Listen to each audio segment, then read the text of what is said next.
Hi mga day! Welcome to my vlog. So mga day, kakain ako ng lunch. Ayan, ako na lang mag-isang kakain kasi yung mga kasama ko dito is kumain.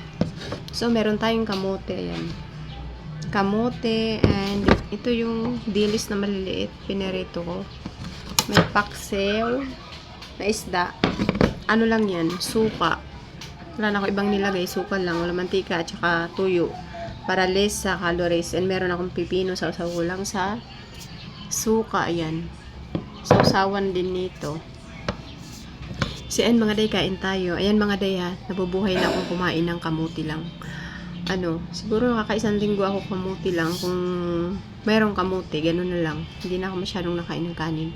Pero pag nagkakanin ako, 1 cup talaga sa tanghali lang. Hindi na ako kumakain. 1 cup lang sa tanghali. Kaya ayan, kain tayo. Kain ka, be? Kain ka, pepino? Hindi nga. Kain nga si Nigel ng pepino. Pepino. Ito? Oh. Hindi na. Tawakan mo. Masarap yan. Nabili namin to sa bukid. Nag-jogging kami kanina. Lagang 100 lang yung binili ko. Tapos yung isda. Lagang 120. Pinaksiw ko lang siya. Beng! Latihan mo to kapatid mo, Beng! Ha? Nandiyan yan.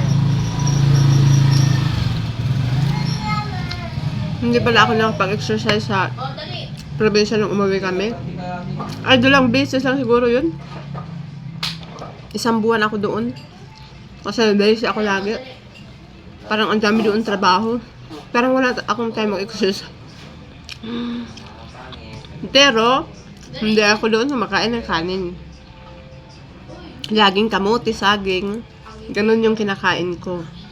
Pero nagtitinapay pa rin ako pag umaga, kape, black coffee, no sugar, and no creamer. Mababa yun sa calories. Is ano lang yun, 2 calories. Yun, isa din yun sa ano ko yung black coffee na dati ayaw ko. Pero nung nasubukan ko siya, tinuloy-tuloy ko hanggang ngayon, yun na ang kape ko.